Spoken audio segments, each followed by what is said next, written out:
Hello and welcome to the English We Speak, where we explain phrases used by fluent English speakers so that you can use them too. I'm Feifei. And I'm Phil.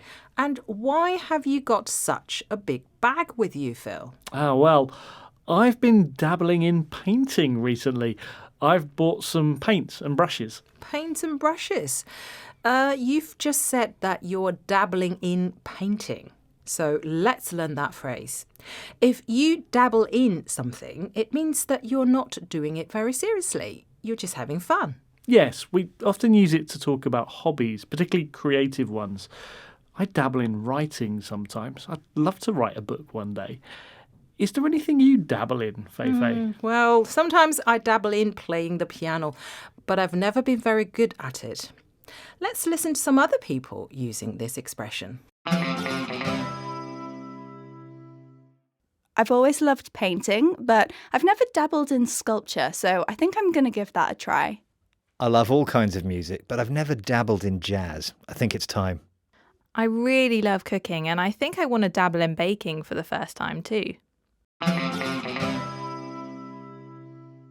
We've been learning the expression dabble in. We said that dabble in usually means to do something casually and not take it too seriously. However, people sometimes use dabble in to talk about things that they do at work. Yes, if you dabble in something at work, it doesn't mean that you're doing it casually.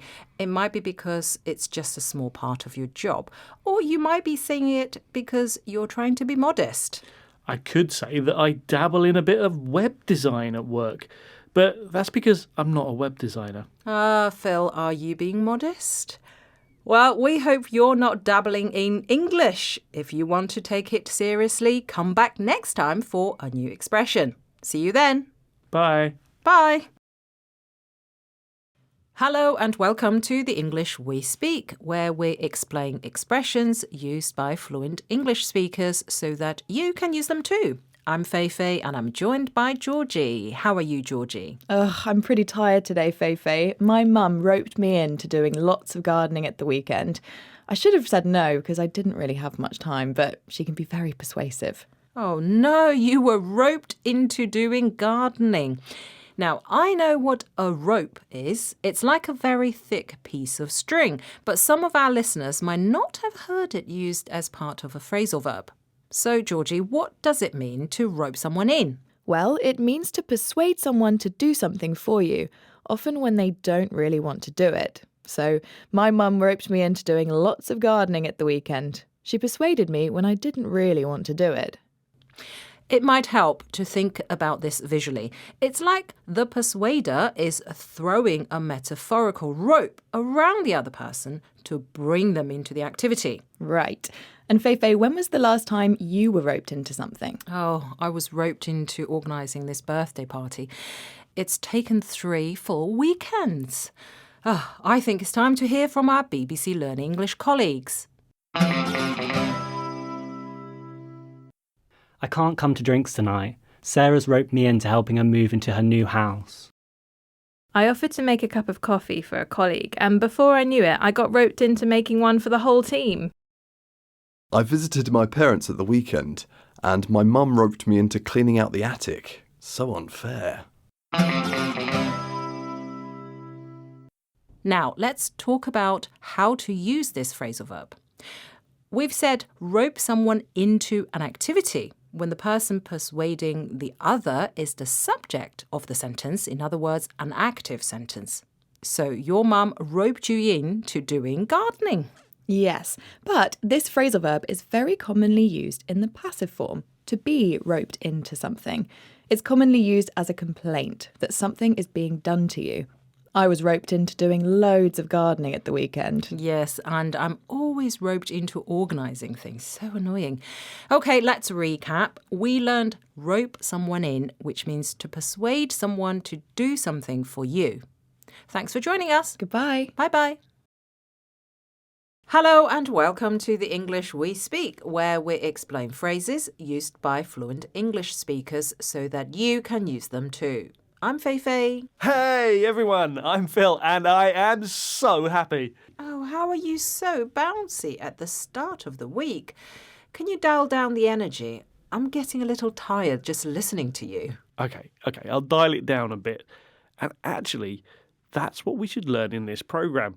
What dial down means. Well, imagine you're looking at the controls of a machine. A dial can be something that you turn to change the intensity of something.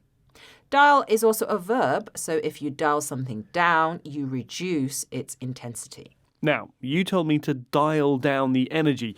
Obviously, there aren't actually any controls, it's just a metaphor. So we use it much more generally to talk about reducing the intensity of something. Yes, if you want someone to make something simpler, then you can ask them to dial down the complexity.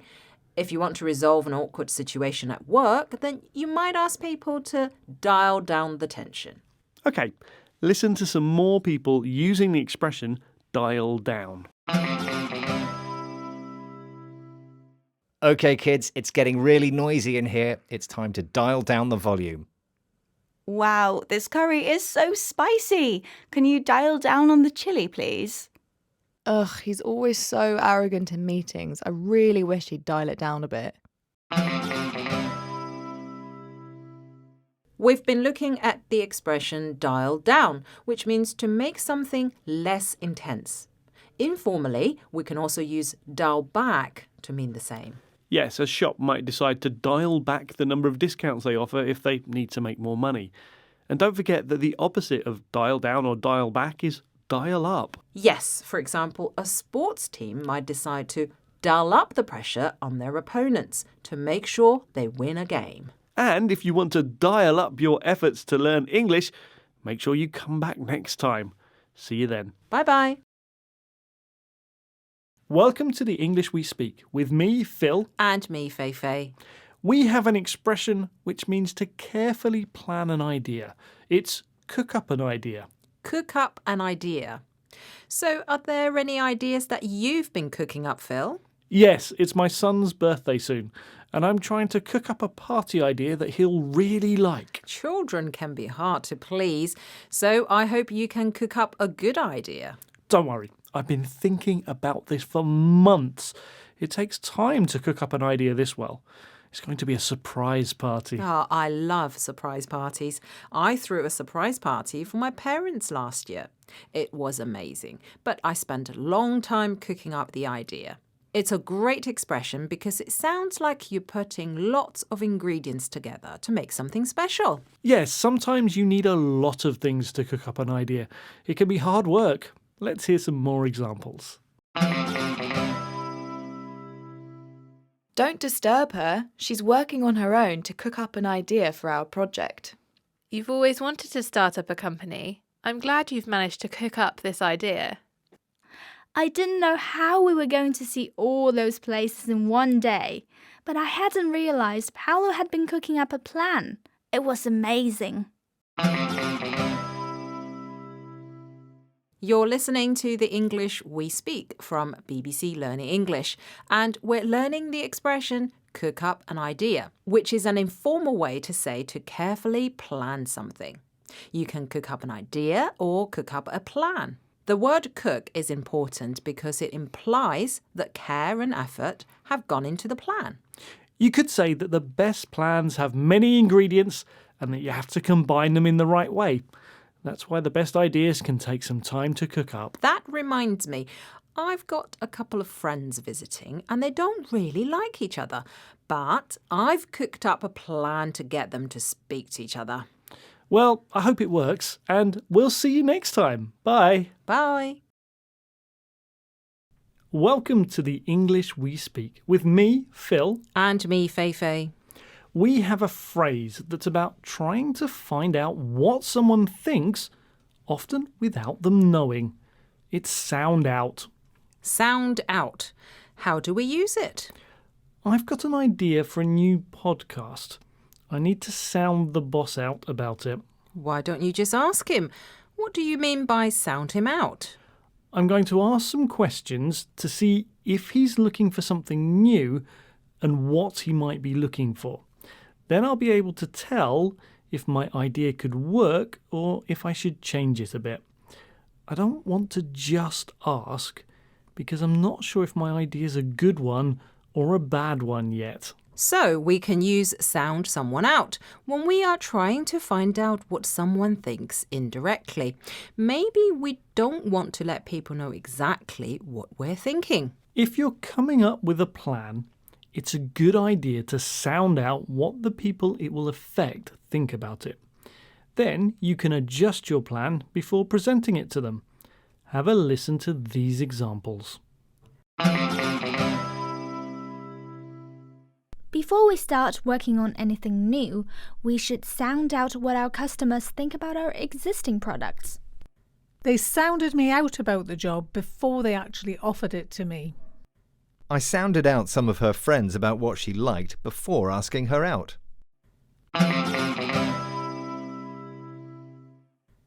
You're listening to The English We Speak from BBC Learning English, and we're learning the phrase sound someone out. This is where you ask someone questions, sometimes indirectly, to see what they think about something. It can be indirect, but it isn't always. No, didn't you used to live in Oxford? I'm going there soon. I need to sound you out about the best places to go. I can give you all the details. And you keep saying that the restaurants are great near where you live. I need to sound you out about the best ones. I also need to sound you out about what we're going to cover in the next episode, because we've come to the end of this one. See you next time. Bye. Welcome to the English We Speak with me, Jiaying. And hello, I'm Rob. Now, in English, we have a phrasal verb that describes improving something, so it becomes the same level or standard as something else. It's level up. Level up. So here the word level is about being at an equal position as something else, and up is about increasing it to that level. So we're talking about improving or advancing something to make it the same as other things of the same type.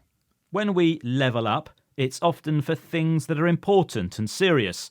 For example, the standard of education at one school may be improved so that students receive the same quality of teaching that they do at another school. They level up. This process is called levelling up. But we can also use it simply to describe improving things in our everyday lives. Yes, that's true.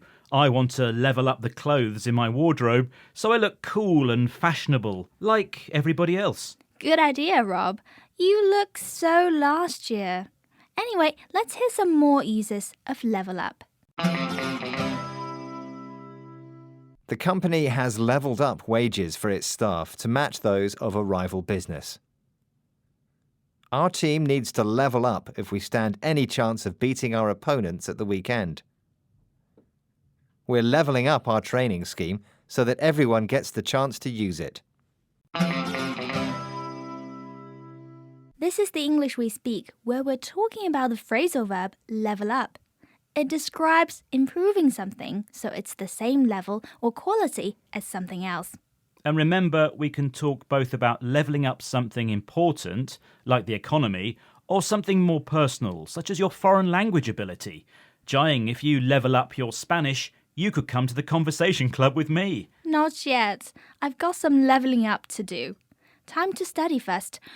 Hola, me llamo Jiaying. This could take a while. Adios. Bye-bye.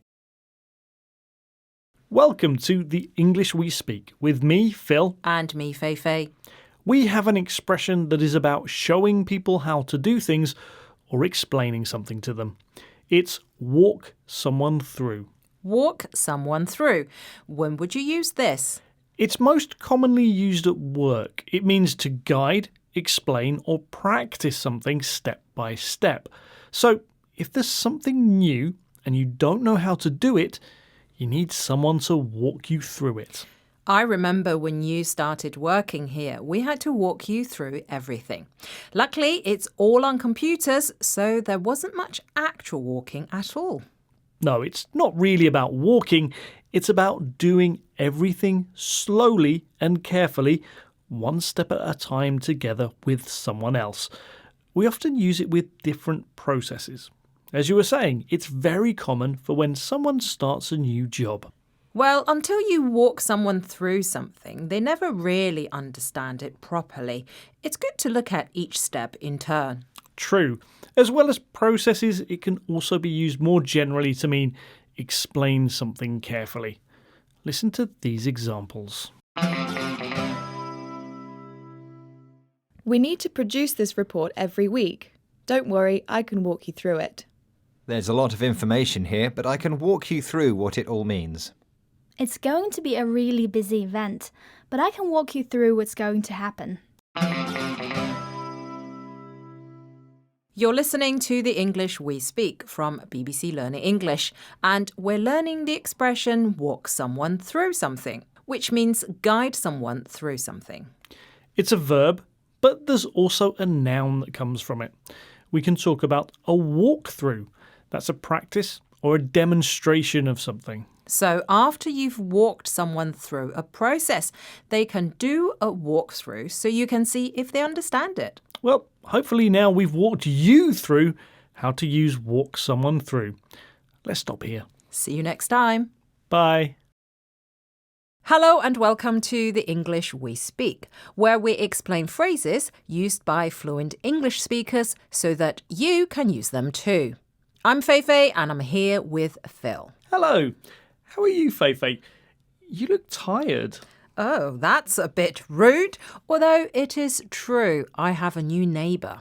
Every time I try to go to sleep, my neighbour cranks up the volume of his music. It's driving me crazy. Oh no! But that does give us a phrasal verb to learn in this programme. Crank up. It can mean turn up. But can you tell us a bit more about it? Yes, so it might actually help if you think about an old machine. A crank is a handle that you turn to make something happen. When we use crank up, we mean to increase the intensity of something, like the volume on my neighbour's speakers. And it's not just volume, it can be the intensity of anything. We often use it metaphorically, so you can talk about cranking up your efforts to do something. So, if I really want to get fit, I need to crank up the level of my workouts. Yes, that's right. Here are some examples of people using crank up. I'm doing a course at the moment and my teacher has brought forward the date of the exam and that's really cranked up the pressure. I've got so much to study in no time at all. I've got a half marathon coming up, so I've really got to crank up my training. I'm going to Poland. I need to crank up my efforts to learn Polish. So, crank up is a phrasal verb. Phil, what else do we need to learn about it? Okay, with phrasal verbs, it's always important to know where to put the direct object. With crank up, you can either put it in between crank and up, or you can put it afterwards. So, when it's cold, you can crank the heating up, or you can crank up the heating. Hopefully, this episode will help you crank up your vocabulary learning efforts. Yes, and we'll be back next time with another useful English phrase. See you then. Bye.